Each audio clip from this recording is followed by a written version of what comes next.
मेरे प्यारे दोस्तों, सो आप इस जर्नी में मेरे साथ आगे बढ़ते चले जा रहे हैं और बहुत कुछ सीख रहे हैं आप।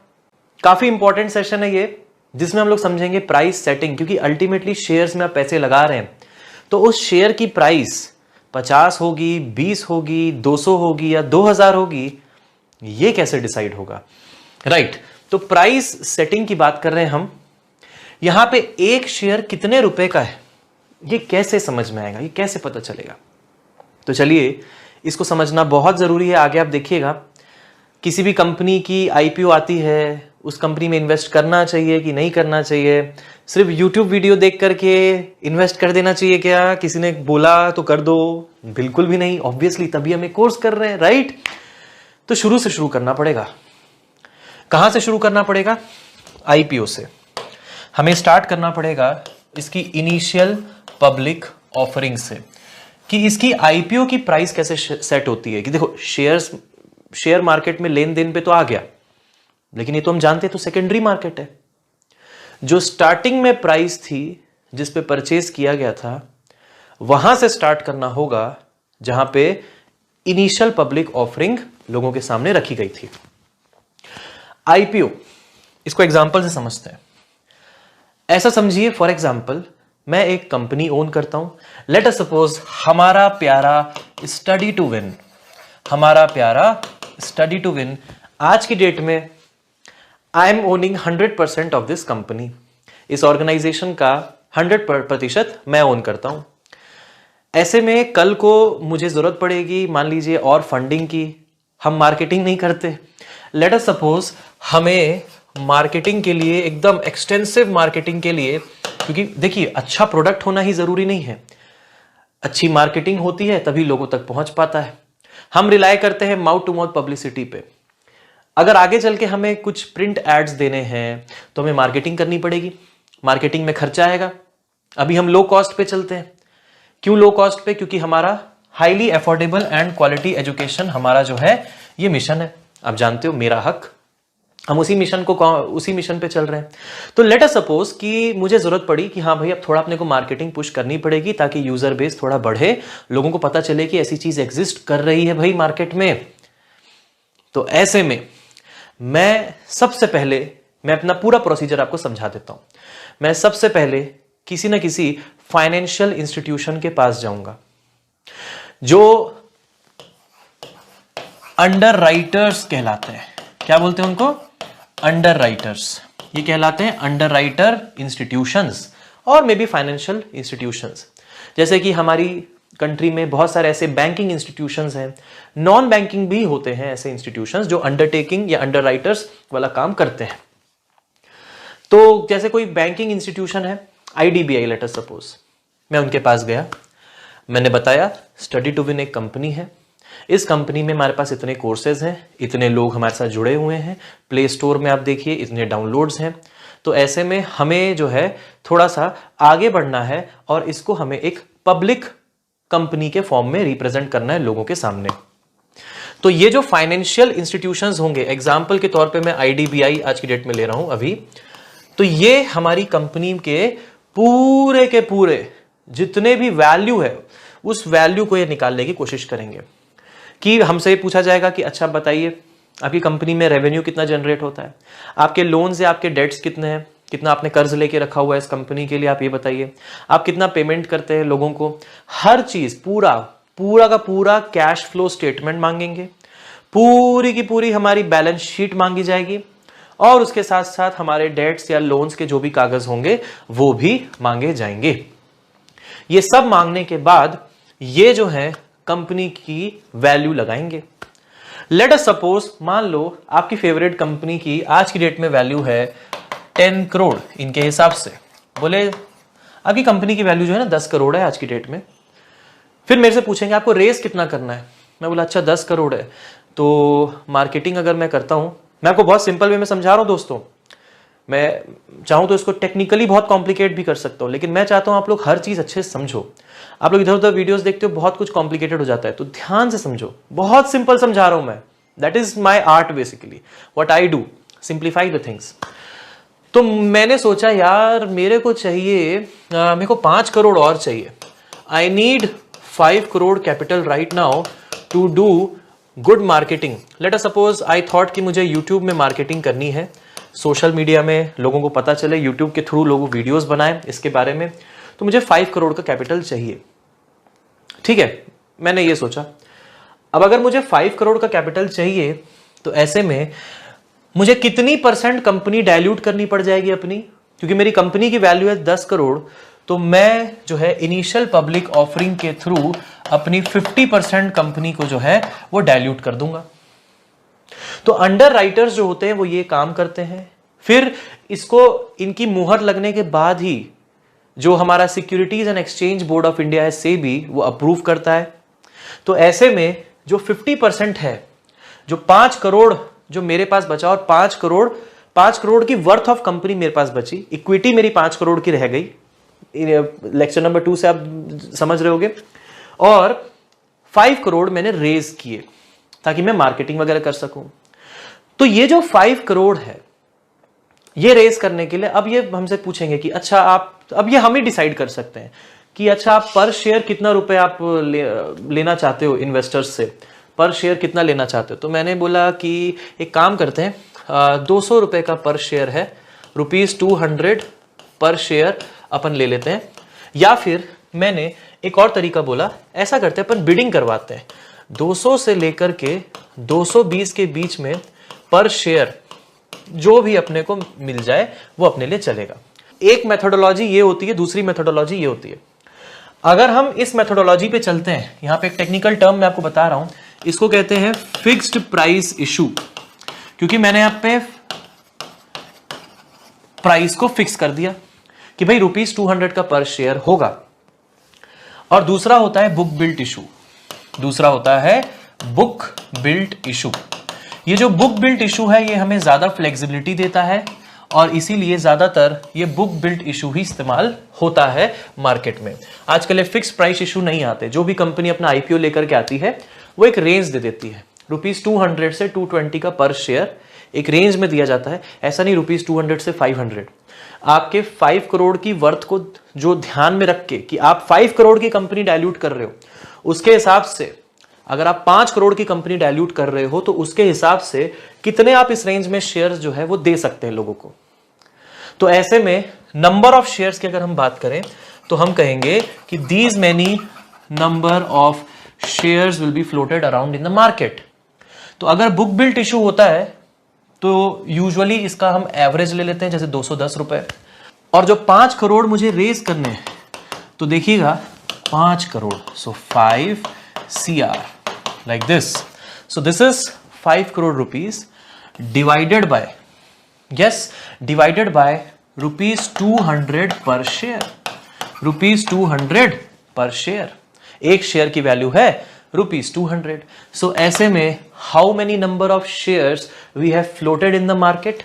Yes, correct, 2,50,000 शेयर्स हमने मार्केट में फ्लोट करवा दिए। ये 2,50,000 शेयर्स लोगों तक जाएंगे और हमारा 5 करोड़ कैपिटल जो है वो रेज होगा। इस तरीके से हम मार्केटिंग करके और ग्रो करेंगे तो हो सकता है कि ज्यादा से ज्यादा लोग इससे जुड़ेंगे, हमें ज्यादा प्रॉफिट होगा, तो हमारे जो शेयर होल्डर्स होंगे उनको भी बहुत प्रॉफिट होगा। ये जो दूसरा तरीका होता है ना दोस्तों, book built issue. Book built issue, बात समझना बड़े ध्यान से, सिंपल वे में बता रहा हूं, एकदम सिंपल। इसमें कुछ लोग ये सोच सकते हैं कि यार चलो 200 से 220 की इस कंपनी ने रखी है एक पर्टिकुलर शेयर की प्राइस, हम एक काम करते हैं, कोई एक पर्सन ए लेता हूं मैं, person A and person B and maybe person C, person D, ऐसे ले लेते हैं।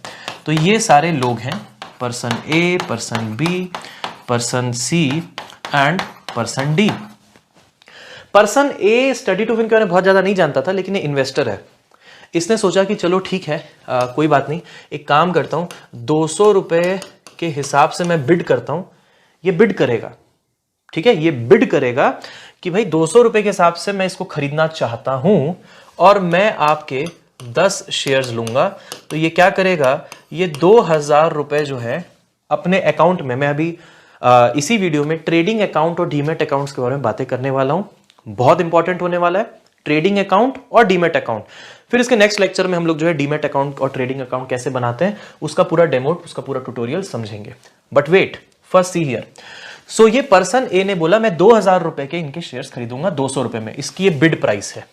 इसको कहते हैं, इसको कहेंगे हम बिड प्राइस। क्या कहेंगे इसको? इसको कहेंगे हम बिड प्राइस। पर्सन बी ऐसा है जो कि स्टडी टू विन को बहुत अच्छे से जानता है, बोलता है नहीं यार मुझे तो इसका शेयर चाहिए, आई वॉन्ट दिस शेयर। तो ये बोलेगा हम एक काम करते हैं, हम मैक्सिमम जो दिया है ना उस पे लगाते हैं और मेरे को चाहिए इसके 100 शेयर। तो ये 220 रुपए इसने बिड की क्योंकि इसका कंपनी के ऊपर भरोसा जाता था, ये यूजर होगा मे बी पहले से।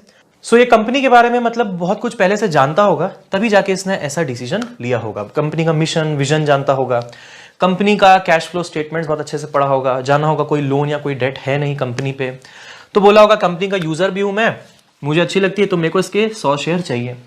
अगर ये इसके 100 शेयर्स लेना चाहेगा तो इसको देने होंगे 22,000 रुपए, इसको देने होंगे 22,000 रुपए। ये हो गई बात। यहां पे पर्सन सी, पर्सन डी, मैं इस तरह के लोग ले रहा हूं जो कि स्टडी टू विन के बारे में थोड़ा बहुत सुने हैं, उनको लगता है कि ठीक है मिल गया तो भी ठीक है, नहीं मिला तो भी ठीक है।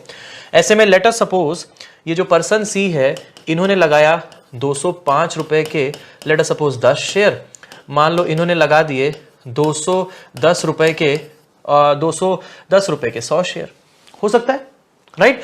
205 रुपए के 10 शेयर इन्होंने 2050 रुपए की बिडिंग की और 210 रुपए के हिसाब से इन्होंने बिडिंग की 21,000 रुपए की। ऐसे करके बहुत सारे लोग होंगे जिन्होंने बिड की होगी। अब जब फाइनली जो शेयर्स का एलोकेशन किया जाएगा, आईपीओ जिस दिन होगा उसके बाद शेयर्स का जो एलोकेशन किया जाएगा वो ऐसे किया जाता है हाईएस्ट टू लोवेस्ट, ताकि कंपनी को प्रॉफिट सबसे ज्यादा हो। कैसे किया जाता है? Highest to lowest. ये हाईएस्ट टू लोवेस्ट होगा, मतलब जो जिसने सबसे ज्यादा प्राइसेस में शेयर्स को खरीदने के लिए बिड किया होगा सबसे पहले उसी को बेचा जाएगा। और इस तरीके से जब मेरे पूरे के पूरे 5 करोड़ रुपए इकट्ठा हो जाएंगे, मतलब हमारे पूरे कितने शेयर्स? 2.5 लाख शेयर्स पूरी तरीके से लोगों के पास चले जाएंगे, वहां पे यहां पे क्लोज हो जाएगा। लेट अस सपोज, एग्जांपल ले रहा हूं मैं, हमने एक रेंज रखी थी 200 से 220 रुपए पर शेयर की। मान लीजिए कि आखिरी बंदा जिसको शेयर मिला, पूरे हमारे पास 2.5 लाख शेयर्स खत्म हो गए, आखिरी बंदा जो शेयर मिला उसको 208 रुपए में मिला। This was the last share. इसका मतलब यह है कि जिन्होंने भी 207, 206, 205 या पॉइंट में भी आप लोग कर सकते हो, जिसमें भी उन्होंने बिड किया होगा, जैसे एग्जांपल में यहाँ पे 200 वाला भी है, 205 वाला भी है, तो क्या इनको कंपनी के शेयर्स मिल पाए? नहीं, इनको उस कंपनी के शेयर्स आईपीओ में नहीं मिल पाएंगे। इस तरीके से आप किसी कंपनी में भागीदार बनते हैं। कंपनी इस तरीके से अंडर राइटर्स का सहारा लेती है। अगर मैं कुछ इंटरनेशनल अंडर राइटर्स की बात करूं तो जेपी मॉर्गन एक है, मॉर्गन स्टैनली है, एक बहुत बड़ी कंपनी, गोल्डमैन सैक्स है, मेरिल है, बहुत सारी कंपनीज हैं जो कि इस तरीके की अंडरराइटिंग की चीजें करती हैं। हमारी भी banking and non banking financial institutions होते हैं जो इस तरीके का अंडरराइटर का काम करते हैं। तो ऐसे में बात समझिएगा, इस तरीके से आईपीओ में ऑफरिंग की जाती है, प्राइस को सेट किया जाता है। अब हम बढ़ते हैं आगे कि एक बार आपने शेयर्स तो खरीद लिए कंपनी के, अब जब आप आगे बढ़ेंगे, इन्हीं शेयर्स को जब लिस्ट किया जाएगा, कहां पे? इन्हीं शेयर्स को लिस्ट किया जाएगा, याद करिए कहां पे लिस्टिंग होगी? इनकी स्टॉक एक्सचेंज में। भारतवर्ष में जो स्टॉक एक्सचेंज है वो 2 हैं, एक है बीएसई, कहां पे? बॉम्बे में है। एनएसई भी बॉम्बे में है। ये बॉम्बे स्टॉक एक्सचेंज है या नेशनल स्टॉक एक्सचेंज है? कभी इसमें कंफ्यूज मत होइएगा, दोनों ही बॉम्बे में है, इसलिए बॉम्बे को financial capital of our country भी कहा जाता है। तो ये है नेशनल स्टॉक एक्सचेंज, ये है बॉम्बे स्टॉक एक्सचेंज। यहां पे हमारे लिस्ट हो जाएंगे।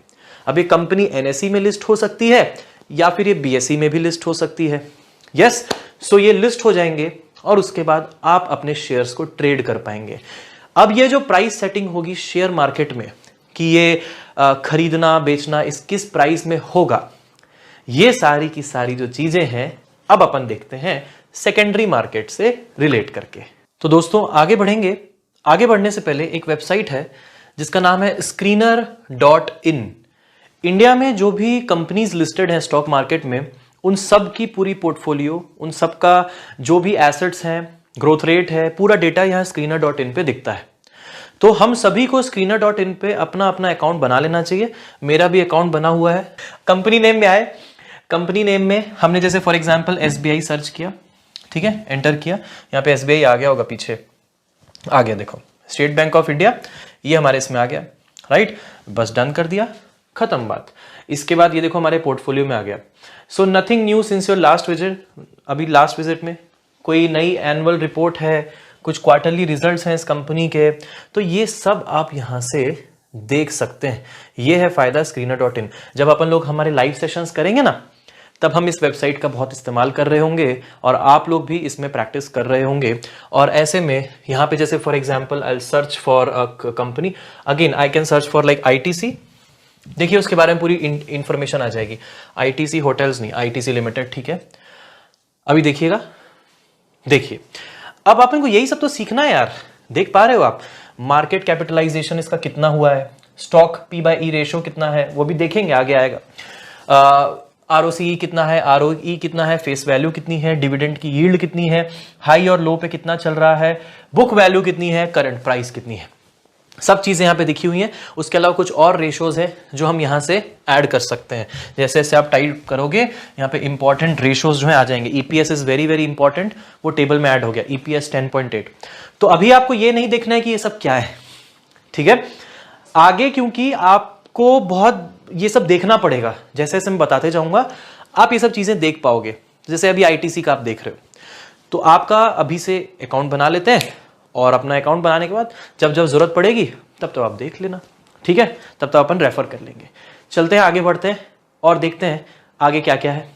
ऑल राइट, ये देखिए गूगल में जब हम सर्च करते हैं किसी भी शेयर प्राइस को, ये जो नंबर आपको दिख रहा होता है, जैसे फॉर एग्जांपल मैंने सर्च किया था रिलायंस के शेयर प्राइस को, ठीक है, तो ये जो रिलायंस इंडस्ट्रीज लिमिटेड का ये जो वैल्यू दिख रहा है 1937.00। Now what does this represent? ये रिप्रेजेंट करता है कि आज की डेट में जो लास्ट शेयर का जो ट्रेड हुआ था वो कितने रुपयों में हुआ था, कितने पे क्लोज हुआ था। So 1937 is the closing share price. Also, ये जो दिखता है आपको इस तरीके से ग्राफ, ये over a period of time जो शेयर का जो ट्रेंड होता है ये वो बताता है कि ये देखिएगा, ये 19, देखिए ये है 193534, कभी कम कभी ज्यादा, देखिए 1922, ये देखिए ये over a period of time, आज सुबह जो स्टार्ट हुआ, सुबह से लेकर के यहां तक के ये कैसे कैसे इसमें बढ़त और कमी हुई। ओवरऑल देखा जाए तो सुबह अगर किसी ने परचेज किया होगा 1910 रुपए में, तो ये 1910 उनके हो गए होंगे 1935। तो इस तरीके से ये वन डे, ये एक दिन में क्या चेंज आया, ये है 5 डेज, 5 डेज में कैसा चेंज आया, दिस इज 1 मंथ, एक महीने में कैसे कैसे चेंजेस आए, बीच में बढ़ा था फिर एकदम से गिर गए शेयर प्राइसेस, 6 मंथ्स में कैसे चेंजेस आए हैं। ईयर टू डेट का मतलब ये होता है कि इस साल के पहले जनवरी से लेकर के अब तक के चेंज। ये जो इस साल का ये जो नया ईयर है, नया साल 2021 है, तो इस साल के शुरुआत से लेकर के अब तक के क्या चेंज है, YTD यानी कि ईयर टू डेट। 1 ईयर मतलब पिछले 365 दिन का, वैसे ही फिर 5 इयर्स और जो भी मैक्सिमम पॉसिबल रेंज है इनके पास डेटा वाइज, वो ये दिखाते हैं कि इस तरीके से बढ़त हुई है। तो स्टार्टिंग में ये देखिएगा 105, 106, फिर ये 400, 500 पे बढ़ा और इस तरीके से अब ये जो है ये 2000 और अब जाके 1900 रुपए में फाइनली आया है। तो इस तरीके से यहां पे ये गूगल में एक चार्ट देख करके हम बता सकते हैं एक ट्रेंड। लेकिन क्या इन्वेस्टमेंट करंट ट्रेंड्स के हिसाब से होता है? नेवर। कभी भी ये गलती ना करें कि सिर्फ और सिर्फ ट्रेंड्स को देख करके कोई इन्वेस्टमेंट कर दे। एक जो नाइव इन्वेस्टर होता है, एक जो नाइव ट्रेडर होता है, वो देखता है अरे ये बढ़ रहा है, अरे ये घट रहा है, चलो इसमें पैसा लगा देते हैं। ऐसी गलती, ऐसा खुद के साथ मजाक ना करें। राइट। वॉरेन बफे क्या कहते थे?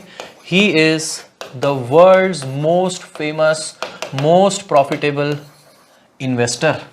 Yes, most of his investments were long term. Very few of his investments were short term. And he did negligible intraday trading. मतलब दिन भर की जो सुबह लगाए दोपहर में निकाल लिए, इस तरीके की चीजें उन्होंने बहुत कम की। वॉरेन बफे कहते थे जो 3 गोल्डन वर्ड्स होते हैं ना, there are 3 golden words of investment. अब हम आ रहे हैं इन्वेस्टमेंट की तरफ। आपका पैसा, एक एक रुपए को आप बहुत सोच समझ करके लगाएंगे, मजाक में बिल्कुल भी नहीं लगाएंगे। ये आपका हार्ड अर्न मनी है और ऐसे हार्ड अर्न मनी को हमें सेव करना है और सही जगह लगाना है। वॉरेन बफे कहते थे the 3 golden words of investment are margin of safety. आप भी इनको हमेशा याद रखेंगे कि ये जो मार्जिन ऑफ सेफ्टी होती है ना, ये सबसे इंपॉर्टेंट चीज होती है। इस मार्जिन ऑफ सेफ्टी को हमें समझना है। यहां पे अब आपको बहुत इजी वे में मैं समझाऊंगा, मजा आने वाला है। अभी देखो मार्जिन ऑफ सेफ्टी क्या होता है।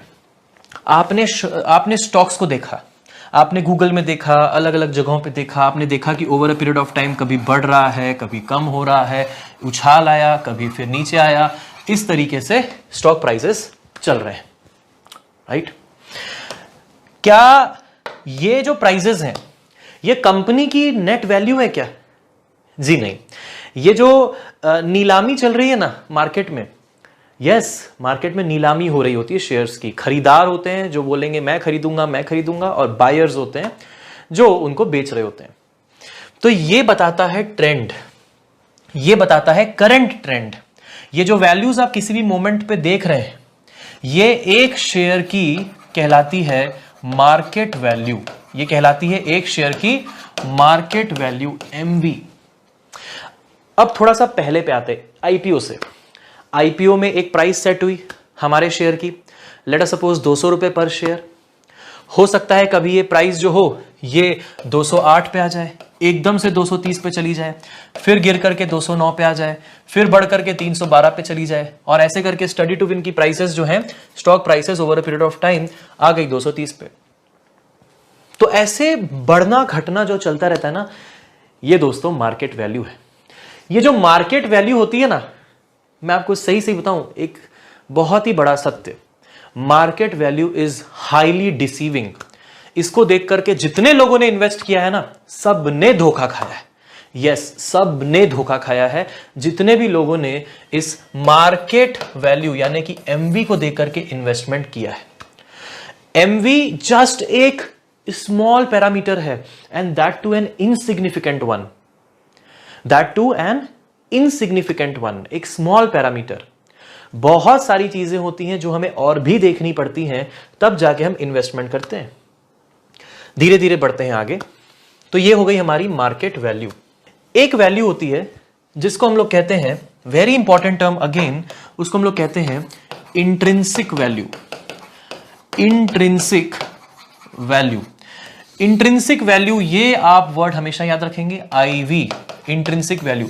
अगर आपको एक अच्छा इन्वेस्टर बनना है तो आप मार्केट वैल्यू पे ना जाकर के आप इसकी इंट्रिंसिक, कभी कभी इसको रियल भी कहते हैं, आप इसकी रियल वैल्यू पे जाएंगे। Market values can be deceiving. ये कंपनीज कैसे अपना प्रोपेगेंडा चलाती हैं मैं आपको बताता हूं, और लाइव में जो अपन केस स्टडीज करेंगे वहां पे तो अपन देखेंगे ही देखेंगे किस तरीके से ये कंपनीज मार्केट में फ्लक्चुएशन क्रिएट कर देती हैं, अपने स्टॉक प्राइसेस को मैनिपुलेट करके किस तरीके से बढ़वा दिया जाता है, घटवा दिया जाता है। सब चीजें हो सकती हैं और लोग इसमें फंस जाते हैं। जी हाँ, अपने पैसे दे बैठते हैं और ऐसे में वो पैसे गंवा देते हैं। तो हमारे साथ ऐसा ना हो। इंट्रिंसिक वैल्यू, इंट्रिंसिक वैल्यू होती है वो वैल्यू जो हम क्या परसीव करते हैं, हमारी नजरों में उस चीज की वाकई में वैल्यू क्या है, इंट्रिंसिक वैल्यू क्या है। मार्केट वैल्यू और इंट्रिंसिक वैल्यू को समझने के लिए आइए समझते हैं मार्केट वैल्यू किन किन फैक्टर्स पे डिपेंड करती है। मैं एग्जांपल देते जाता हूं आपको। पहला एग्जांपल मार्केट वैल्यू को समझने के लिए, मान लीजिए आरजे हैं, उन्होंने कहा कि मार्केट में खबर फैल गई कि अरे कल मार्केट खुलते ही आरजे ना ये इसके शेयर लेने वाले हैं इस कंपनी के। तो ऐसे में क्या होगा, मार्केट में हलचल मच जाएगी। अच्छा आरजे लेने वाले, आरजे लेने वाले। सुबह सुबह मार्केट खुलते ही लोग उसको खरीदना शुरू कर देंगे बल्क में। ये हो गया एक सेंटिमेंट, एक न्यूज आई जो उस पर्टिकुलर शेयर से रिलेटेड पॉजिटिव न्यूज थी। तो ऐसे में एक न्यूज ने वो वहां पे बायर्स जो थे वो बढ़ते चले गए और ऐसे में क्या हुआ, लोग खरीदना शुरू कर दिए। अब ऐसे में क्या होता है, देखो स्टॉक प्राइसेस बढ़ जाती हैं, तो ऐसे में लोग आ जाएंगे, लोग बोलेंगे काम करते हैं 200 रुपए पर शेयर है, मैं बिड करता हूं 210, मुझे मिलना चाहिए सबसे पहले, मैं थोड़ा ज्यादा हाई बिड करता हूं। किसी ने बिड किया 211, लोग अलग अलग मात्रा में शेयर्स ले रहे होंगे। हर सेकंड शेयर मार्केट में लाखों शेयर्स की लेन देन हो रही होती है। शेयर मार्केट में हर सेकंड लाखों शेयर्स का लेन देन हो रहा होता है। इसीलिए अगर कोई बेचना चाहता है तो उसको खरीदार भी मोस्टली मिल जाता है, क्योंकि यहां पे 2-4 लोग नहीं है, यहां पे लाखों लोग आते हैं, करोड़ों लोग आते हैं जो इसमें लेन देन में पार्टिसिपेट करते हैं। तो ऐसे में किसी ने 211 पे बिड कर दिया, किसी ने 225 पे बिड कर दिया। जितना ज्यादा कोई बिड करेगा चांसेस होंगी उसको शेयर मिल जाएगा कि मैं 225 पे भी खरीद लूंगा। तो जो सेलर होगा जिसने आईपीओ के दौरान, ध्यान से सुनो, आईपीओ के दौरान 200 में जिसने खरीदा होगा 200 रुपीज में, वो खुशी खुशी 225 वाले को बेच देगा। वो बोलेगा 225, मेरे को 25 रुपए का प्रॉफिट हो गया 200 रुपए में, it's a good enough profit, let's sell it. अब क्या हुआ, मार्केट में जिसको प्रॉफिट मिला वो खुश हो गया, उसको स्टडी टू विन से रिलेटेड जो न्यूज मिली या उसको स्टडी टू विन में जो उसका फर्स्ट इन्वेस्टमेंट हुआ उससे उसके दिमाग में एक पॉजिटिविटी आ गई स्टडी टू विन से रिलेटेड। अब वो सोच रहा होगा यार इसमें तो फायदा तो हुआ है, क्या पता आगे भी हो, एक काम करता हूं मैं, मेरे पास जैसे ही पैसे आएंगे मैं फिर से स्टडी टू विन के कुछ शेयर और खरीद लूंगा, तो मैं आगे चल के और उसको थोड़ा प्रॉफिट में बेचूंगा। तो ऐसे करते करते अब क्या होगा, जिस बंदे को प्रॉफिट मिला होगा 225 पे किसी ने बिड किया और जिसने 200 पे initially let us suppose IPO में खरीदा था उसने 225 वाले को बेच दिया।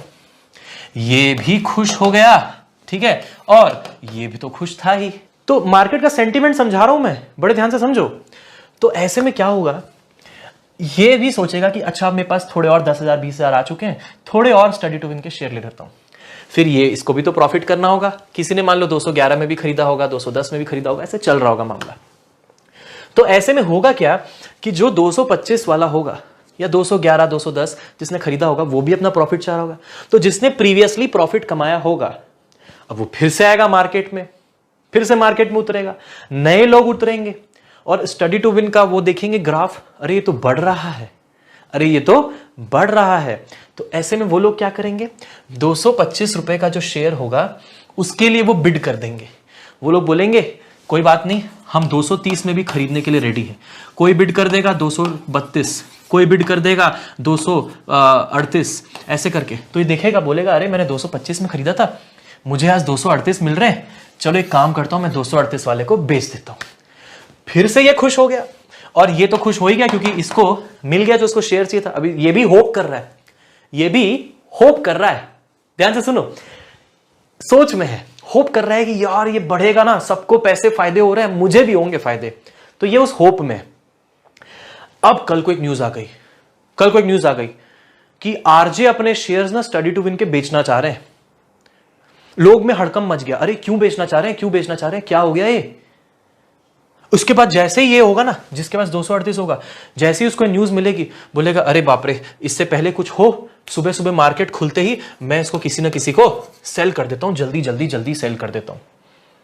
तो ये जल्दी से जल्दी सेल करने के मोड में आ जाएगा। अब जब ज्यादा लोग सेल करना चाहेंगे, लेट अस सपोज का 238 में नहीं बिक रहा होगा, मान लो इसने बोला चलो 238 ही है, 238 है, मैं 238 में ही सेल कर देता हूं यार, नो प्रॉफिट नो लॉस। अब जो सेलर्स हैं यहां पे, ये 238 में भी खरीदना नहीं चाह रहे हैं। इन्होंने जो अपना बिड ऑर्डर लगाया है, बोला है मैं स्टडी टू विन का तभी खरीदूंगा जब 230 होगा। तो ऐसे में किसी भी तरीके से इसको लग रहा है, इसका सेंटीमेंट ऐसा कि इसको लग रहा है कि अरे यार ये मार्केट से नीचे जाएगा, इसको जल्दी सेल आउट करते हैं। तो 2-4 लोग भी अगर ऐसा करने लग गए तो शेयर प्राइस हल्का सा डिप करेगा। तो ऐसे में क्या होगा, इसको टेंशन, किसी को टेंशन होगा, वो बोलेगा भाई ये तो 238 था अभी अभी, ये अब 237 हो गया यार, ₹1 कम हो गया, जल्दी बेच देता हूं, जितना भी हो बहुत कम ना चला जाए। तो क्या वो सोचेगा, वो बोलेगा कि चलो ठीक है, जो सेलर है, कोई सेलर इसको मिल गया, सॉरी कोई बायर मिल गया जो बाय करना चाह रहा है, सॉरी ये बायर है, ठीक है, मैं फ्लो में थोड़ा सा मजा आ रहा है आपको लोगों को बताने में, तो इसीलिए ये बायर है, ये सेलर नहीं है, ये बायर है, खरीदार है, ठीक है। तो आई होप आप समझ गए होंगे भावनाओं को, है ना, ठीक है ना। सो ये जो बायर है, ये बायर 230 में खरीदने के लिए रेडी हो गया और ये बेचने के लिए भी रेडी हो गया मार्केट को देखते हुए कि अरे ये डाउन जा रहा है मार्केट, तुरंत इसने लॉस में इस बायर को बेच दिया। इस तरीके से ये जो मार्केट वैल्यू होती है ना, ये बताने का पर्पस ये, छोटी छोटी जो न्यूज होती हैं, आर्टिकल्स आते हैं, ये सब इसको इन्फ्लुएंस कर देते हैं। तो ये पूरा मार्केट सेंटिमेंट है, आप समझ रहे हो कैसे चल रहा है। इसमें हर एक पर्सन जो भी इन्वॉल्व है ना, हर पर्सन इंपॉर्टेंट है, वो क्या सोच रहा है, वो क्या इंटरप्रिटेशन निकाल रहा है। आगे चल के मैं आपको इनसाइडर ट्रेडिंग के बारे में बताऊंगा, आपको वो जो हर्षद मेहता जो है ना, वो जो स्कैम ऑफ 1992, राइट, उसके बारे में बताएंगे। आगे चल के डिस्कशन होगा, लाइव में भी डिस्कशन होगा, लेकिन अभी कॉन्सेप्ट समझा रहा हूं मैं आपको कि किस तरीके से मार्केट सेंटिमेंट्स चेंज होते हैं न्यूज को लेकर। ये है उसकी मार्केट वैल्यू, उसकी इंट्रिंसिक वैल्यू कुछ और होती है। जो एक इंटेलिजेंट इन्वेस्टर होता है ना, ये जो इन्वेस्टर्स मैं बता रहा हूं ना, ये वो होते हैं जो हकबगा जाते हैं छोटी छोटी चीजों में, और ये अपना जो वो पैसे होते हैं उसको लूज कर देते हैं, कहीं यहां गंवा दिए, कभी वहां गंवा दिए, कभी इसमें लगा दिए, दांव लगा रहे हैं, दांव गैम्बलिंग कर रहे हैं। हमें गैम्बलिंग नहीं करनी है, हमें इंटेलिजेंट इन्वेस्टर बनना है कि नहीं। आते हैं हम हमारी इंट्रिंसिक वैल्यू पे, आईवी पे। इसको समझने के बहुत अच्छे अच्छे तरीके हैं। इंट्रिंसिक वैल्यू को समझने के लिए मार्केट वैल्यू और इंट्रिंसिक वैल्यू के बीच में कंपैरिजन करना हम स्टार्ट कर देते हैं। Market value and intrinsic value, बहुत इंपॉर्टेंट कॉन्सेप्ट। मार्केट वैल्यू हमने देखा कि मार्केट में जो अभी स्थापित वैल्यू है, जो भी चल रही है, वो बहुत सारे फैक्टर्स की वजह से चेंज होती रहती है, अप और down on a daily basis चलती रहती है, राइट। जैसे फॉर एग्जांपल अभी हमने रिलायंस इंडस्ट्रीज लिमिटेड का एग्जांपल लिया था, रिलायंस इंडस्ट्रीज लिमिटेड का एग्जाम्पल लिया था। ऐसे में हुआ यूं कि हमने देखा कि ये over a period of 3 months, 4 months, 5 months बढ़ रही है, घट रही है, ऊपर नीचे चल रहा है मामला। ये कौन सी वैल्यू हो गई, मार्केट वैल्यू, राइट। अभी हमने देखा जैसे मान लीजिए 1930 रुपए पे ये क्लोज हुआ आज, तो ऐसे में जो लास्ट ट्रेडिंग हुई 1930 रुपए में हुई। आप देख रहे हैं कि कभी रिलायंस के सामने लिखा है +4%, किसी दिन लिखा है -3%, किसी दिन लिखा है +6.2%। ऐसे हर दिन ऐसे दिखता है आपको, कोई ना कोई परसेंटेज ऐसे ब्रैकेट में दिखाई पड़ता है। यह बताता है कि उस दिन उस पर्टिकुलर शेयर की प्राइस कितनी बढ़ी, कितनी घटी, ठीक है। क्या कंपनी की वैल्यूएशन हर रोज इतनी चेंज होती है?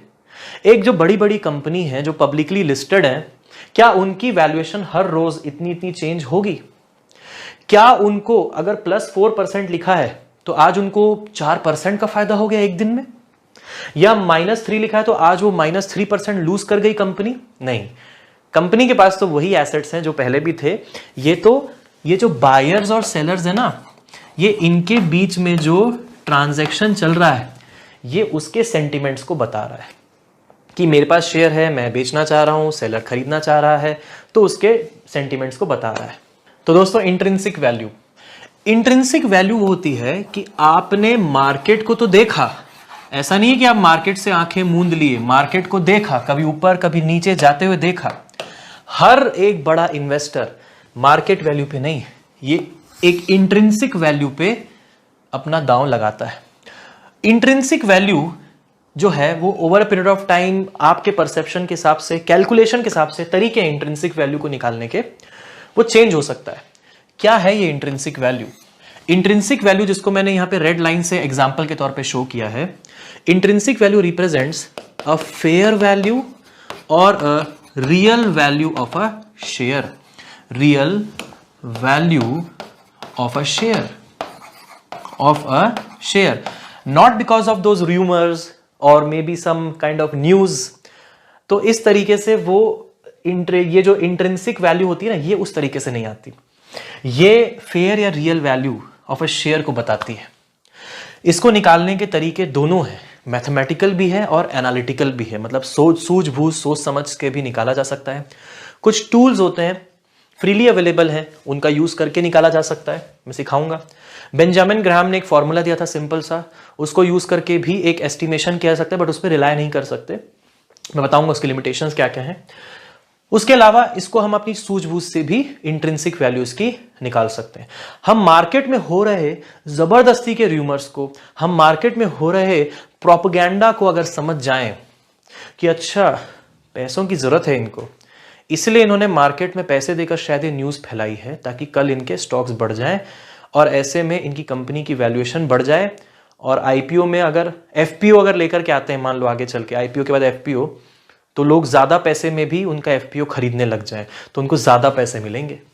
समझ रहे हो बात को, पूरा समझ रहे हो कहानी?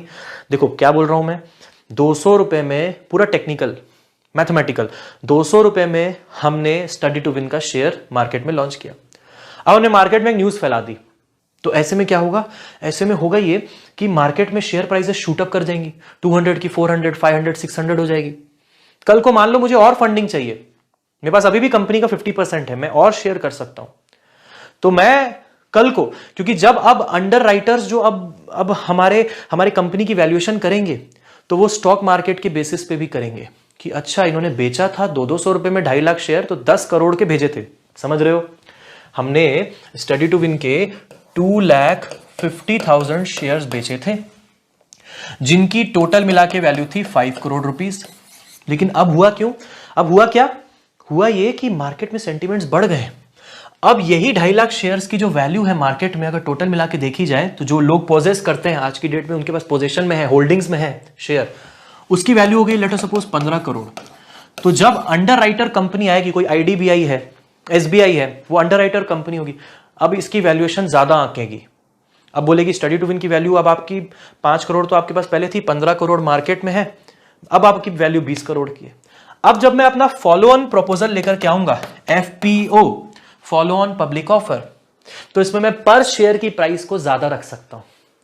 अब लोग विलिंग होंगे उसको भी परचेज करने का, मैं पर शेयर 400 भी रखूंगा तो भी लोग विलिंग होंगे उसको खरीदने के लिए। तो मार्केट में इस तरह की चीजें कभी कभी फ्लोट करवाई जाती हैं इंटेंशनली, ये समझना पड़ता है कैसे ये सब पूरा का पूरा कभी कभी स्कैम भी हो सकता है। राइट? ऑल राइट, आगे देखते हैं। तो फेयर वैल्यू और real value of a share हर एक इन्वेस्टर्स बहुत सोच समझ के निकालते हैं। इसमें वो क्या करते हैं, इसमें वो देखते हैं, एग्जांपल ले रहा हूं मैं, लेट अस सपोज कि रिलायंस का जो शेयर है वो आज लेट अस सपोज मैक्सिमम गया, कितना गया था, 1950 गया, मान लीजिए 1950 गया टॉप, और बॉटम पे चल रहा था लेट अस सपोज 1860 पे था बॉटम में। तो अब ये जो इंटेलिजेंट इन्वेस्टर है ना, वो इंतजार करता है, उसके हिसाब से मार्केट में इसकी वैल्यू कहीं ना कहीं, उसके हिसाब से मार्केट में इसकी वैल्यू, इस इंटेलिजेंट इन्वेस्टर के हिसाब से इसकी वैल्यू कहीं ना कहीं 1905 से 1915 के बीच में होनी चाहिए। उसने एक रेंज बना ली अपनी कि ये एक बैंड है, इस बीच में इसकी वैल्यू होनी चाहिए, ये होनी चाहिए, ये इसकी रियल वैल्यू है। निकालने के तरीके आगे देखेंगे, ठीक है? तो ऐसे में जैसे ही वैल्यू 1860 पे आएगी, डिप करेगी 1860 पे या उससे भी कम आएगी, तो ऐसे में वो बोलेगा, वो बाय करेगा या सेल करेगा। सोचो इसको ऐसा एक सिंपल वे में, जैसे for example let us suppose कि मार्केट वैल्यू, एक सवाल है आपके लिए, मार्केट वैल्यू है 1950, ठीक है, और इंट्रिंसिक वैल्यू है 1910, और केस नंबर 2, ये पहला केस है।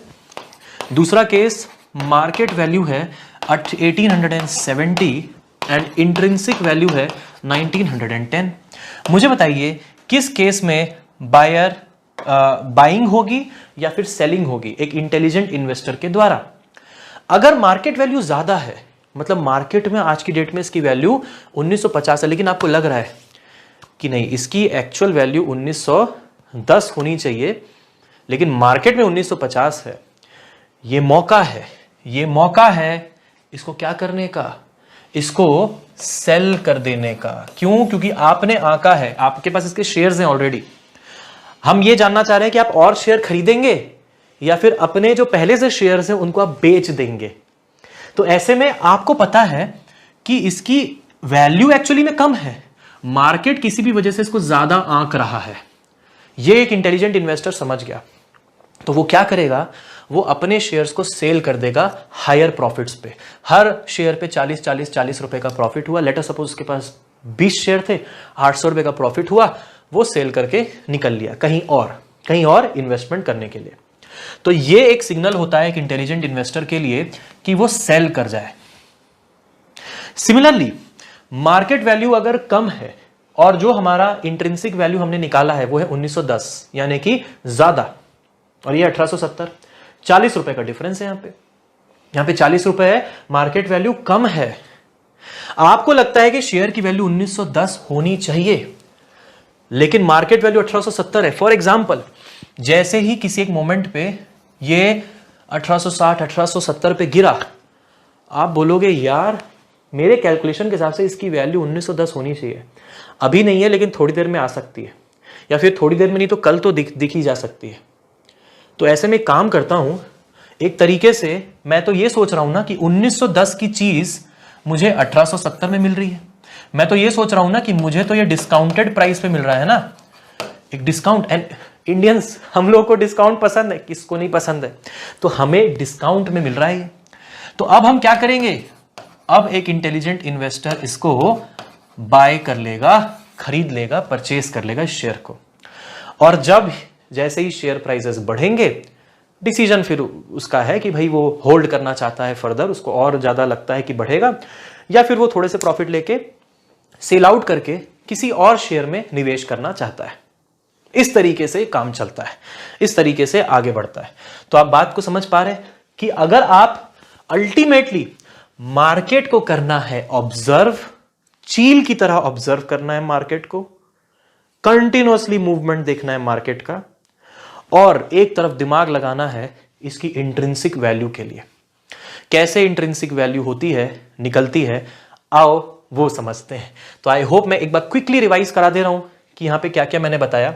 मार्केट वैल्यू अगर ज्यादा है, लगता है कि वैल्यू कम है, और आपको एक तरीके से क्या हो रहा है, आपको यहां पे ज्यादा पैसे मिल रहे हैं, आपको प्रॉफिट दिख रहा है, आपको लग रहा है कि यार इंट्रिंसिक वैल्यू 1910 लेकिन मार्केट में मिल रहा है ज्यादा, चलो बेच देता हूं। सिमिलरली इंट्रिंसिक वैल्यू जो है वो है आपकी ज्यादा, मार्केट वैल्यू है कम, तो आप खरीद लोगे। इसी को बोलते हैं मार्जिन ऑफ सेफ्टी, जो वॉरेन बफे ने कहा था, मार्जिन ऑफ सेफ्टी। यही 3 गोल्डन वर्ड्स वॉरेन बफे ने कहे थे कि भाई आपको मार्जिन ऑफ सेफ्टी अपनी बना के रखनी है। मार्जिन ऑफ सेफ्टी तभी पॉसिबल है जब आप इंट्रिंसिक वैल्यू निकालना जाने। ऑल राइट दोस्तों, सो इंट्रिंसिक वैल्यू कैलकुलेशन करना आना चाहिए, जैसा कि अब हम जान रहे हैं। हमें सिर्फ मार्केट पे डिपेंडेंट नहीं रहना चाहिए, जो ऊपर नीचे हो रहा है उसको देख करके इन्वेस्टमेंट नहीं करना है। कैश फ्लो स्टेटमेंट्स को पढ़ना, इन्फोसिस, टीसीएस, कुछ एग्जांपल्स लेंगे, टाटा मोटर्स, इस तरह के एग्जांपल्स लेंगे, कैश फ्लो स्टेटमेंट्स को पढ़ेंगे। कंपनीज का कैश फ्लो स्टेटमेंट कंपनीज के बारे में हर चीज बता देता है, उसको पढ़ना आना चाहिए, जो नेट में फ्रीली अवेलेबल है।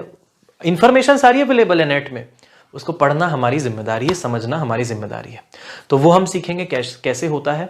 और इंट्रिंसिक वैल्यू निकालने के कुछ कॉमन तरीके जो लोग यूज कर सकते हैं, जैसे personal perception, comparison with companies, comparison with asset, various types of asset classes like this can also be done, but yes, definitely we should go for a mathematical approach. These are non-mathematical approaches and some are the mathematical approaches using the cash flow statements.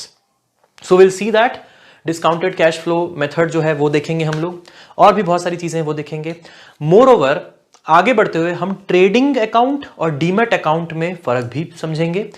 तो अभी आपको कोई भी account वगैरह नहीं खोलना है, next lecture देखेंगे आप, उसके बाद आप अकाउंट ओपन करेंगे। ऑलराइट, बहुत बहुत शुक्रिया। आगे बढ़ेंगे, अगली वीडियो और इंपॉर्टेंट होने वाली है। हम ट्रेडिंग की तरफ और इन्वेस्टमेंट की तरफ बढ़ते हुए अच्छे से आगे बढ़ रहे हैं, इंटेलिजेंटली बढ़ रहे हैं। जय हिंद, वंदे मातरम।